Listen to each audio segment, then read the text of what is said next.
Good morning. Recently PCB ने शायद अपने को पिछले 4-5 साल में कोई बेहतरीन डिसीजन में से एक डिसीजन किया है, तो वो बाबर आजम, शाहीन शाह अफरीदी और मोहम्मद रिजवान को ग्लोबल T20 के लिए एनओसी जारी ना करना। मेरे ख्याल में ये एक ऐसा डिसीजन है जो शायद पीसीबी को पहले कर देना चाहिए था। ये एक ऐसा डिसीजन है, मेरे ख्याल में इस पे आपकी बहुत सी राय आ सकती है, मुख्तलिफ लोग मुख्तलिफ राय रखते हैं।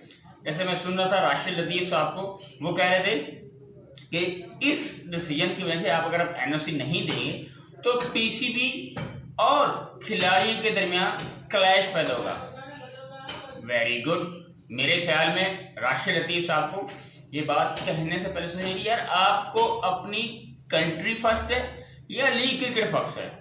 ये तो मेरे ख्याल में आने वाले वक्त बता देगा, क्योंकि ये सुनने में यही आ रहा है कि बाबर आजम ने रिक्वेस्ट की थी पीसीबी से कि यार आप मुझे एनओसी दो ग्लोबल T20 के लिए।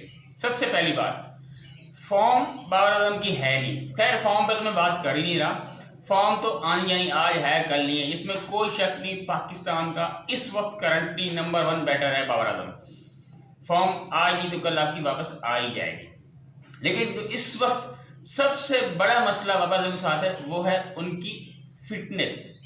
एक होता है पेट बाहर निकलना, उनका पेट लटका हुआ है।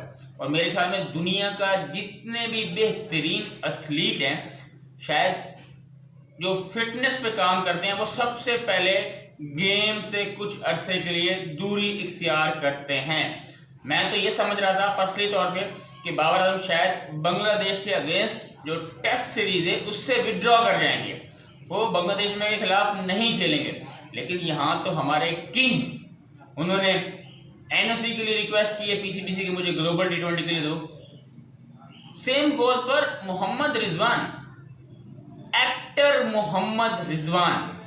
इन्होंने बाबर आजम और रिजवान के बारे में जब भी मैं बात करता हूं, इन्होंने हमारी सोच पे एक ताबड़तोड़ हमला किया है। इन्होंने हमें यह बताया है, हमारी सोच बड़ी ही लिमिटेड कर दी है कि वो पाकिस्तान की टीम है या T20 क्रिकेट है वो 160, 170, 180 की है।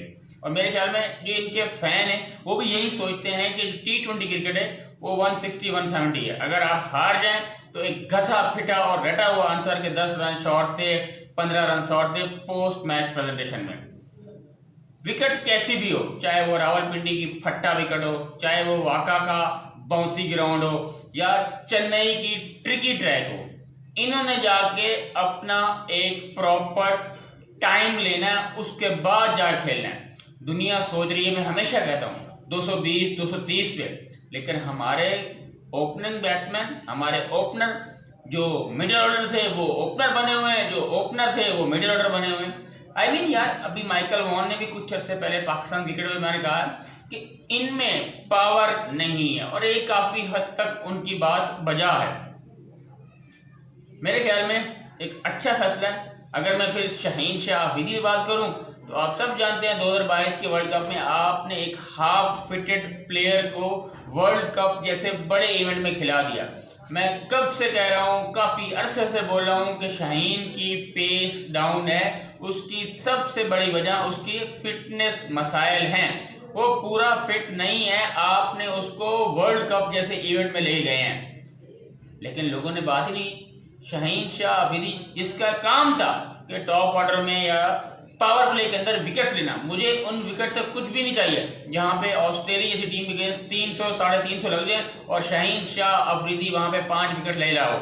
ऐसी विकेट्स का शाहीन को तो अपना पर्सनल माइलस्टोन के लिए है, लेकिन पाकिस्तान के लिए उससे कोई फायदा नहीं है। और मैं हमेशा कंट्री फर्स्ट रखता हूँ, गेम फर्स्ट रखता हूँ। प्लेयर मेरे लिए बाद में, चाहे वो जितना ही बड़ा प्लेयर क्यों हो, चाहे वो शाहीन हो, चाहे वो बाबर हो, चाहे वो रिजवान हो। तो पीसीबी का मेरे ख्याल में पिछले को 4-5 साल से जिस तरह पाकिस्तान क्रिकेट का हाल हुआ है, जो बेहतरीन फैसलों में से मुझे याद नहीं कि शायद कोई बेहतरीन ऐसा फैसला जो पाकिस्तान के हक में हो, ये फैसला मुझे काफी हद तक बेहतरीन लगा कि आपने इनको एनओसी जारी नहीं किए। कि आप अपनी फिटनेस पे काम करें। आप अपने, मैं तो ये चाह रहा था कि बाबर आजम शायद ब्रेक मांगेंगे, जिस तरह के उनके फॉर्म है पिछले को 2-3 साल से आप देख लें, 1-1.5 साल से वो परफॉर्म ही नहीं कर पाया। वर्ल्ड कप तो दूर की बात, वर्ल्ड कप जैसे बड़े इवेंट में कोई ऐसी इनिंग ही नहीं आई।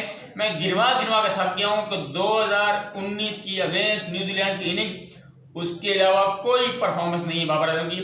लेकिन अनफॉर्चुनेटली आपने एक ऐसे बंदे को दोबारा कप्तान बनाया था, वो चला हुआ कारतूस था, जो मेरे ख्याल में काफ़ी सारे लोगों को अभी तीरा जो बाकी है, आपको शायद वो चैंपियन ट्रॉफी के बाद कप्तानी करते हुए ये ख़त्म हो जाएगा।